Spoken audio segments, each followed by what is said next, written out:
Okay, so you want to own a theme park. Buy some land, build a few roller coasters, add a castle in the middle, and watch families line up to hand you their money all day long. That's the dream. Here's the problem. A single roller coaster can cost more than most people's houses.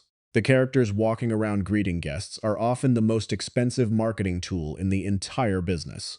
And the ticket you paid at the gate is, in many cases, not even where the real profit comes from.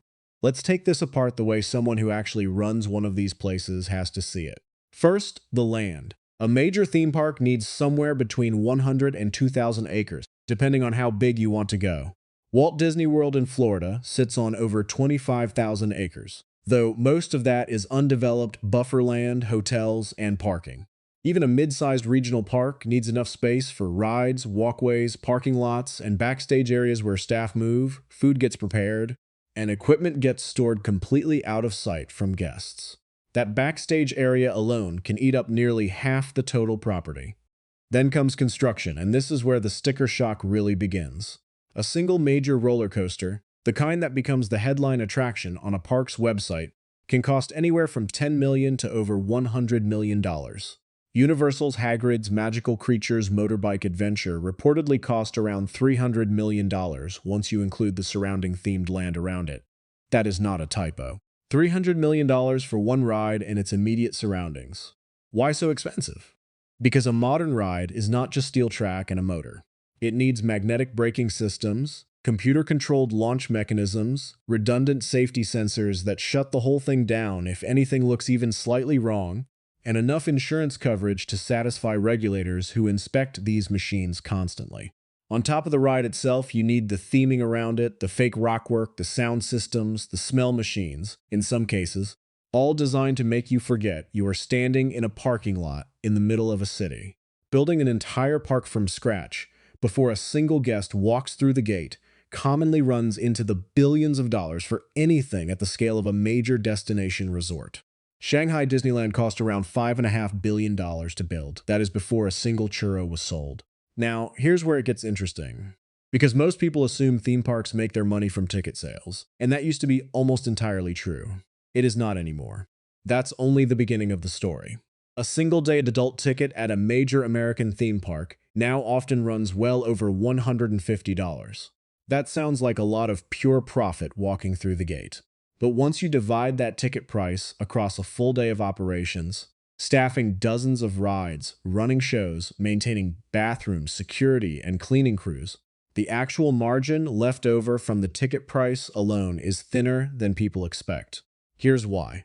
The single biggest cost driver in this business is labor, and theme parks need an enormous amount of it.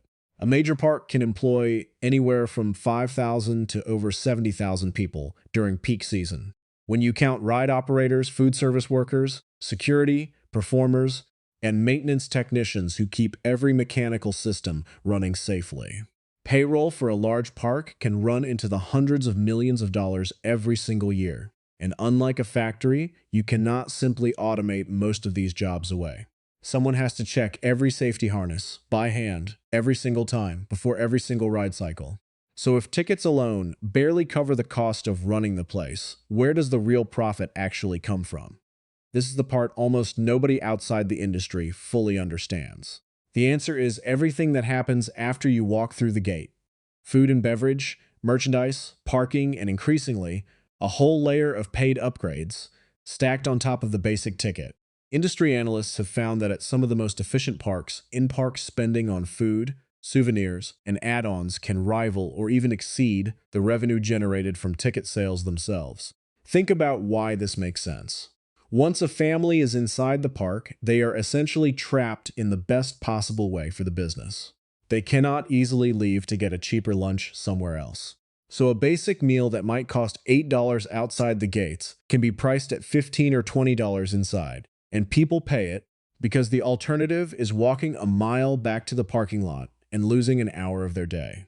A stuffed animal or a souvenir cup becomes a memory you can hold on to, and parks price accordingly, often with margins on merchandise that would make a regular retail store jealous. Then there's the newest and fastest growing piece of this business, the paid skip-the-line pass. Standing in line used to just be part of the deal. Now, nearly every major park sells some version of a premium pass that lets you skip ahead of everyone who didn't pay extra. This single idea has quietly become one of the most profitable additions to the theme park business model in decades, because it costs the park almost nothing to offer, yet guests will pay serious money to avoid standing in the sun for 90 minutes. It's pure margin, sitting on top of a ticket you already paid for. Here's the twist though, all of this only works if people actually show up, and that's where the real risk in this business hides. A theme park has enormous fixed costs. The rides need maintenance whether 10,000 people show up or 1,000. The lights, the air conditioning inside indoor attractions, the staff scheduled for the day, none of that shrinks just because attendance is low. This is why weather is one of the most feared words in this entire industry. A single rainy weekend during peak season can wipe out a meaningful chunk of a park's quarterly revenue, because the costs of keeping the park open barely change, but the guests simply don't come. This is also why theme parks obsess over something called attendance capacity, meaning exactly how many guests the park can comfortably handle in a single day before lines become unbearable and the experience starts to feel worse. Too few guests and the fixed costs crush your margins. Too many guests and complaints spike, ride breakdowns increase from overuse, and the guest experience that justifies those high prices starts to fall apart.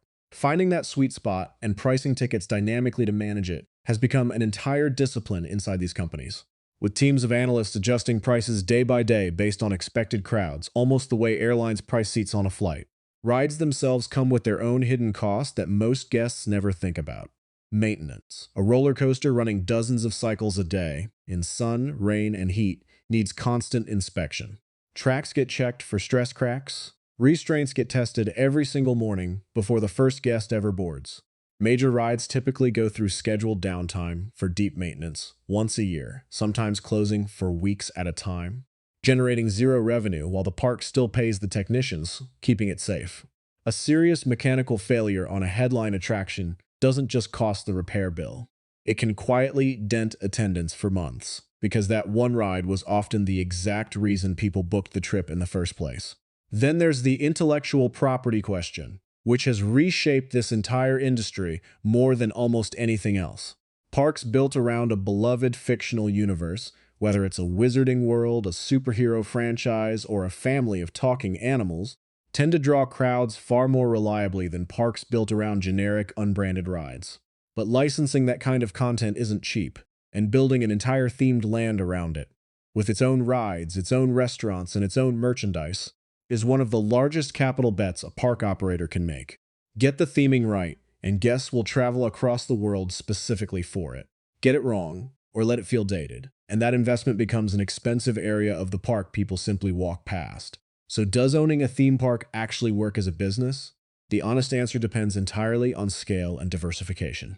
A small regional park living purely off ticket sales and a handful of rides is fighting a difficult battle, squeezed by high fixed costs and thin margins with very little room for a bad summer. A large integrated resort, the kind with hotels attached, multiple parks under one ticket, restaurants, shopping, and a steady release of new attractions to keep people coming back year after year, operates on a completely different level. It isn't really selling a day of rides anymore. It's selling an entire vacation, with the rides as the reason people book the trip in the first place. The ticket gets you through the gate. Everything after that, the food, the merchandise, the skip the line pass, the hotel room, is where the real economics of the business actually live. A theme park, in the end, is not really a ride business. It's a hospitality and entertainment business wearing a roller coaster as its logo. The rides bring you through the gates. Everything else in the park is quietly built to keep you spending long after the thrill of that first drop has worn off.